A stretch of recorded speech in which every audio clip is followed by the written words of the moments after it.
I never believed in ghosts, not because I was brave, but because nothing had ever given me a reason to. I was 34 years old, recently divorced, and tired in the quiet way that sleep doesn't fix. When my realtor showed me the house on Briarwood Lane, it felt neutral. That was the word that came to mind. Not warm, not cold, just neutral. A 2-story suburban home in the Midwest. White siding, a narrow porch, a lawn that looked like it had given up trying to impress anyone. The neighborhood was quiet. Too quiet for a Tuesday afternoon. But that didn't strike me as strange.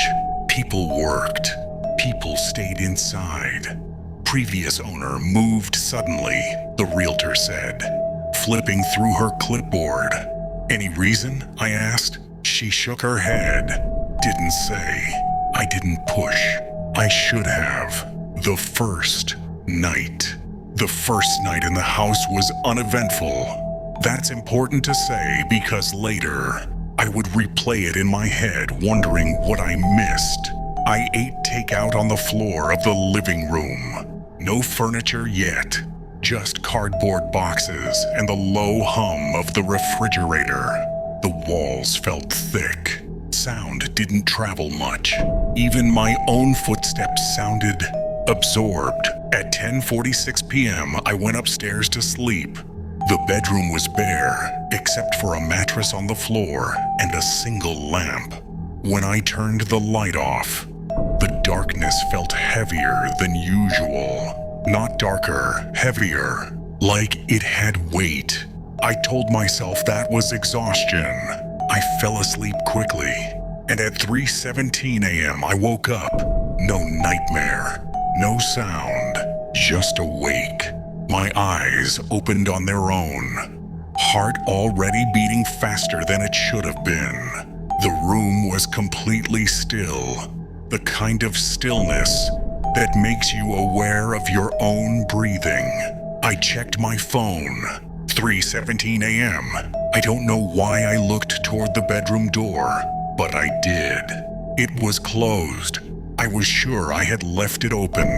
I stared at it for a long time, waiting for something to happen. Nothing did. Eventually, I went back to sleep. The pattern. The second night, it happened again. 3:17 a.m. This time, there was a sound. Not a bang, not a creak, a shift, like someone adjusting their weight on the other side of a wall. I sat up slowly, listening. The sound didn't repeat. The door was open this time, wide open. I remember feeling annoyed more than afraid. I got out of bed, walked to the door, and looked down the hallway. Darkness, empty. Old house, I muttered and closed the door. I didn't lock it. The third night, I didn't wake up on my own. Something woke me. A voice, not speaking, breathing, slow, measured, too controlled to be accidental. It was coming from inside the room. I froze. My eyes scanned the darkness, adjusting slowly. The corner near the closet seemed wrong. Not occupied, just wrong. Like the air there was thicker. The breathing stopped the moment I focused on it. I checked the time. 3:17 a.m. I slept with the lights on after that. The neighbor. The next morning I met my neighbor. His name was Tom. Late 50s. Always wore a windbreaker, even when it was warm. He stood on his porch watching me struggle with a box labeled kitchen.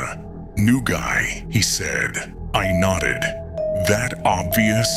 He smiled, but it didn't reach his eyes. You moved into the house at the end. Yeah. There was a pause. Too long to be casual. Everything okay so far? He asked. I shrugged. Sure, why? Another pause. Just asking. He went back inside without another word. That night, I dreamed of the house breathing, the door that moved. By the fifth night, I was expecting to wake up. 3:17 a.m. I left my phone face up on the nightstand, screen on. I wanted proof, something measurable. When my eyes opened, the screen was dark. The power was out. The room was colder than it should have been. My breath fogged faintly in the air, and the bedroom door was slowly closing, not slamming, not creaking, just drifting inch by inch, like a careful decision. I didn't move. I didn't breathe. When the door shut completely, it made no sound at all. That was when I understood something was wrong. Not haunted, intentional. The message. The next day, I called the power company. No outages reported. I checked the breaker. Everything was fine. That evening, I found something on my phone. A recording. 3 minutes long. Time-stamped 3:17 a.m. I don't remember recording it. I didn't want to listen. I listened anyway. At first, it was just static.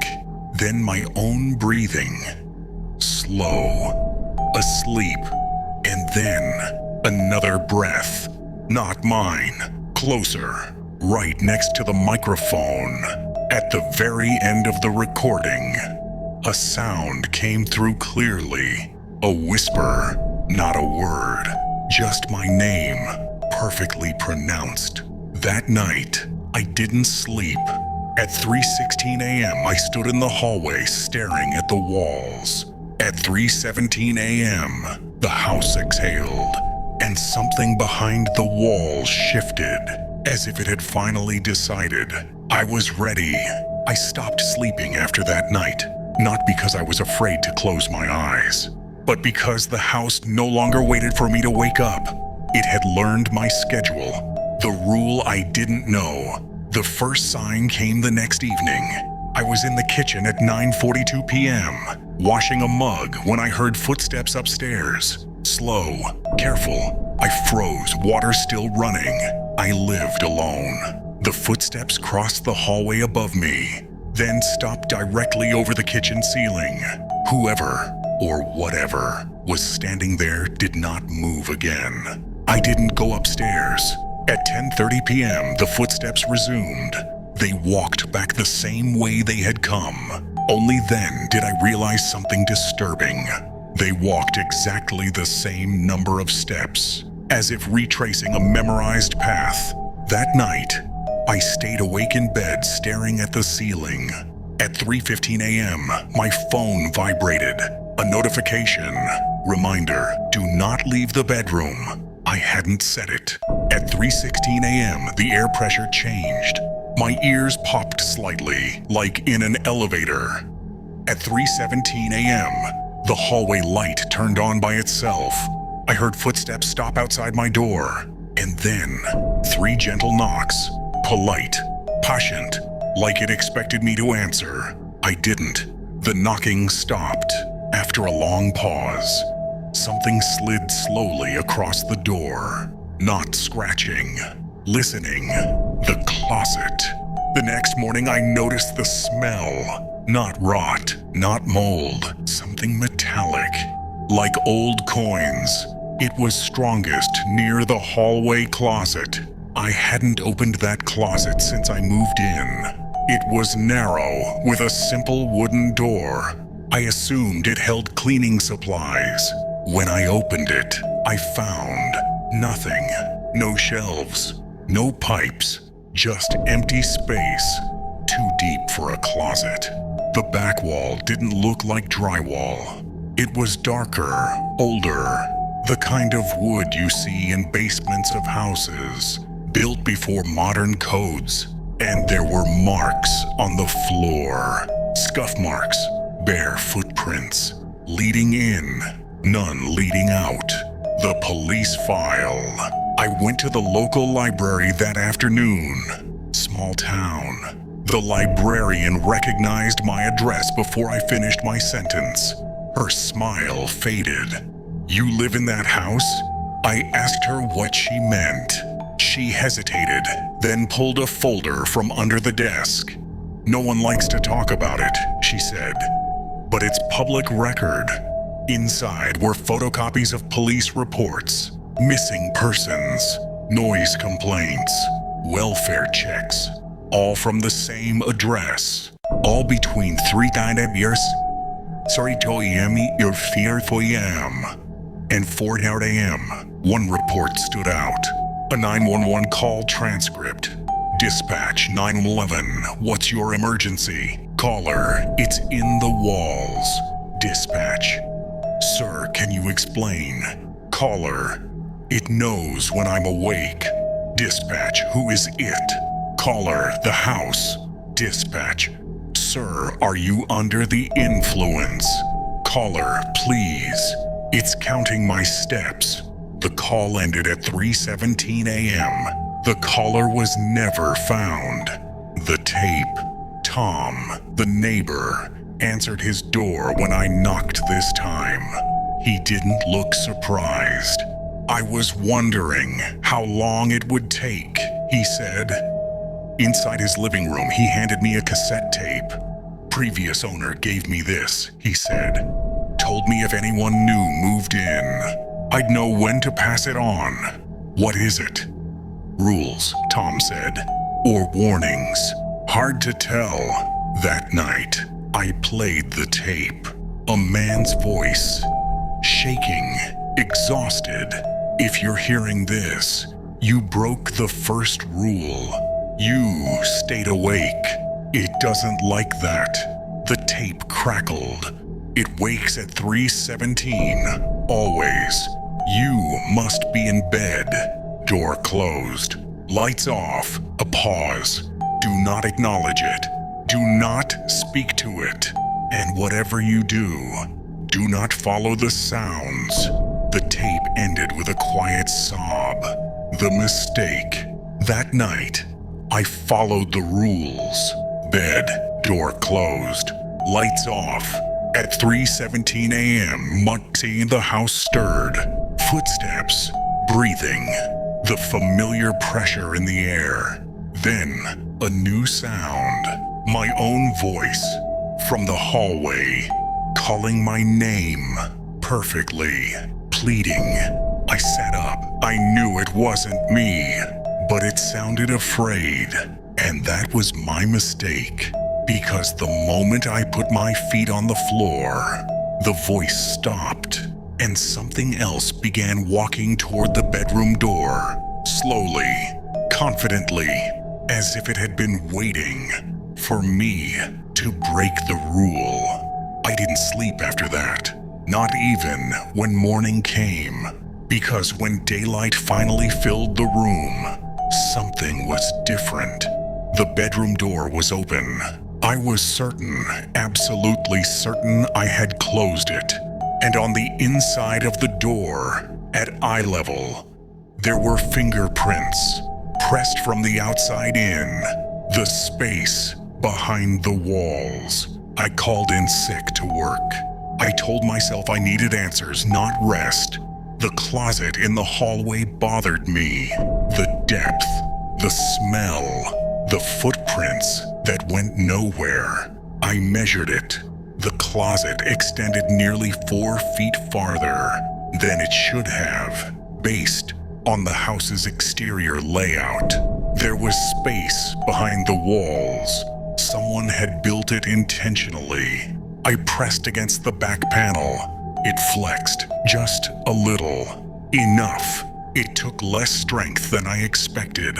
The panel came loose with a dry crack, like breaking old bone. Cold air rushed out, and the smell, stronger now, metallic, old, human. I shined my phone flashlight inside. A narrow room. No windows, no insulation, just bare studs and old wiring. And on the far wall, writing, scratched directly into the wood. Hundreds of lines, overlapping, rewritten, all saying the same thing. It doesn't want you awake. The chair. In the center of the room was a chair, wooden, simple, facing the wall. There were straps on the arms, and deep grooves carved into the floor beneath it. Something had struggled there. Often, I noticed the tally marks then. 3 columns, each column labeled with a time. 3:15, 3:16, 3:17. The last column was full. The recording that changed. That night, I listened to the cassette tape again. Same tape, same player, but it was different. The voice sounded closer, more strained. If you're hearing this again, it means it knows you listened before. My stomach dropped. It listens too. It learns patterns. It mimics. The tape hissed softly.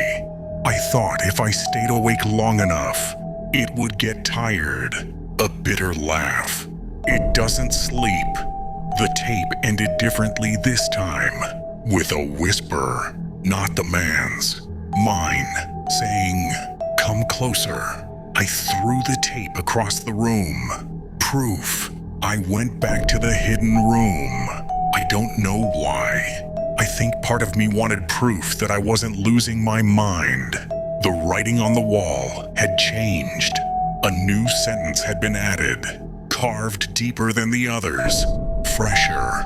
"You move too much in your sleep." And beneath it, my name. The neighbor's confession. Tom didn't invite me inside this time. He spoke through the crack in his door. "He didn't leave," Tom said quietly. "Who?" "The last tenant." He stopped sleeping, stopped working, stopped going outside. Tom swallowed. He told me the house was studying him, testing reactions, learning fear responses. "What happened to him?" I asked. Tom's eyes flicked toward my house. At 3:17 one morning, the house stopped making noise. My blood ran cold. That was the first quiet night in years. The footage. That evening, I checked the old security system. I didn't remember installing cameras, but there they were. One feed, black and white. The hallway, time-stamped. 3:14 a.m. I hit play. The hallway was empty. At 3:16, the lights flickered. At 3:17, something stepped out of the wall. Not climbed, not opened. Stepped. Its shape was wrong. Too tall, too narrow. And it turned, slowly, toward my bedroom door. Toward me. The footage cut out. The truth. I understood then. The house wasn't haunted. It was inhabited, and whatever lived inside it had been alone for a very long time. That night, I stayed in bed, lights off, door closed. At 3:17 a.m. it spoke, not in my voice, not in the previous tenants, in something older. "You're learning," it said. The wall beside my bed began to breathe, and I realized the chair in the hidden room was never meant for the owner. It was meant for the next one. I tried to leave the house the next morning. That was my first mistake. The exit that wasn't there. I packed one bag, phone, wallet, keys. I didn't look back. The front door opened easily, too easily. Outside, the street looked normal. Sunlight, birds, a jogger passing by. The world still existed. I stepped onto the porch and stopped. Briarwood Lane was wrong. The houses were there, but empty. No cars, no people, no movement. Even the trees stood unnaturally still, like a paused video. I checked my phone. No signal. I turned back toward my house. The front door was gone. Just a wall. Seamless. Unbroken. As if it had never been there. Behind me, a voice. Calm, curious. You don't need to go anywhere.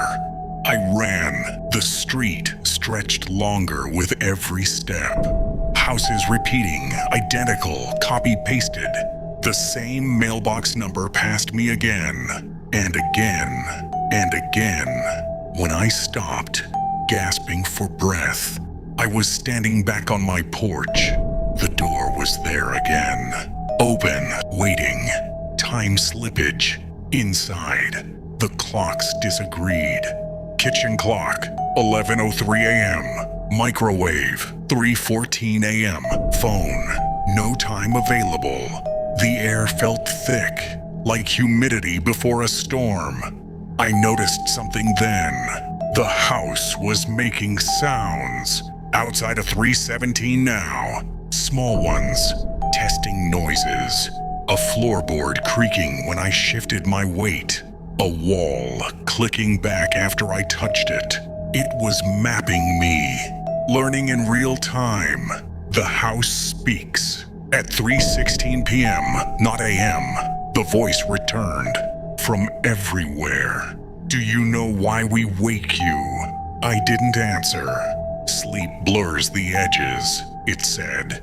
We need you clear. The walls pulsed faintly, like veins. He resisted too. The voice continued. Stayed awake, stayed scared, but fear is loud. We prefer attention. I backed into the living room. No, I whispered. The word echoed. Not once, many times. The truth about the chair. The hidden room opened on its own. The chair had moved. It was closer to the door now. The straps were unbuckled, waiting. The voice softened. You think you're alone because you can't see us, it said. But you've always lived inside things you don't understand. Images flooded my mind. The previous tenant, strapped down, eyes forced open, not torture, observation. We learn how long it takes, the voice said. For a mind to open, 3+17 happens everywhere. It wasn't just a time, it was a state. Every clock licked to it. Simultaneously, the house inhaled, and the walls peeled back. Not physically, conceptually. I saw layers, years stacked on top of each other. Every person who had lived here, still here, not as ghosts, as impressions, thoughts caught mid-fear. The previous tenant was there, still sitting, still awake, eyes hollow, watching me, mouthing words. Don't let it finish. The choice that wasn't one. You move too much, the voice said gently. We need you still. The straps wrapped around my wrists. Before I felt them, the chair accepted my weight, like it was made for me. The voice leaned closer, not to threaten, to explain. We are not the house, it said. The house is only a shape. Darkness pressed against my eyelids, but didn't let me close them. We are what watches when you think no one is watching. The lights went out, not darkness, focus. And I understood the final truth. The house never hunted, never haunted. It waited for someone who could stay awake long enough to be seen. I don't know how long I was in the chair. Time stopped behaving like something measurable. There was no pain, no screaming, no violence, just awareness, stretched thin. What watching really means. You think observation is passive. the voice said. It isn't. I couldn't move my head, but my eyes were wide open. The wall in front of me wasn't wood anymore. It was depth. Endless layers of moments stacked together. People waking up at night. People feeling watched. People freezing for no reason. Hospitals, bedrooms, cars stopped at red lights. Every time you feel it, the voice continued. That pause, that sense that something is just behind your perception. That's us. I realized then it wasn't bound to the house. The house was just where I noticed it. The previous tenant speaks. The man appeared beside me, or maybe he had always been there. He looked older than the photos, hollowed out. You don't disappear, he said quietly. You spread. What happens to me? I asked. He smiled faintly. You stop being singular. The experiment ends. You lasted longer than most, the voice said, almost approving. Your attention is stable. The straps loosened. The chair faded. We don't need you here anymore. Darkness folded inward.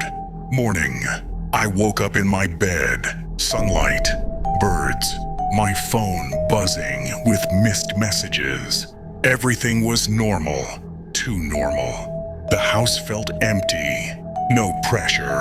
No breathing walls. No triste se sente. I left that day. Never went back. The house sold 3 months later. A family moved in. The thing that never left. Sometimes, late at night, I wake up without knowing why. I don't check the time. I don't need to. I feel it. That familiar stillness. That attention. Not in the room. Behind my thoughts. Watching me watch myself.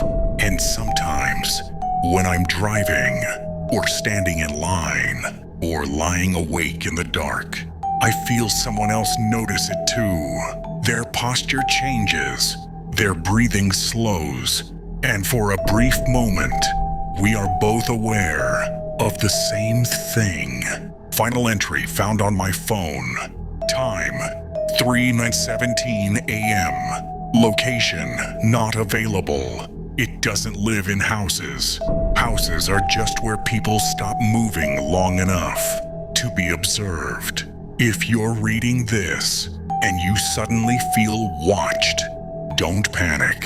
That means it's already learned you exist.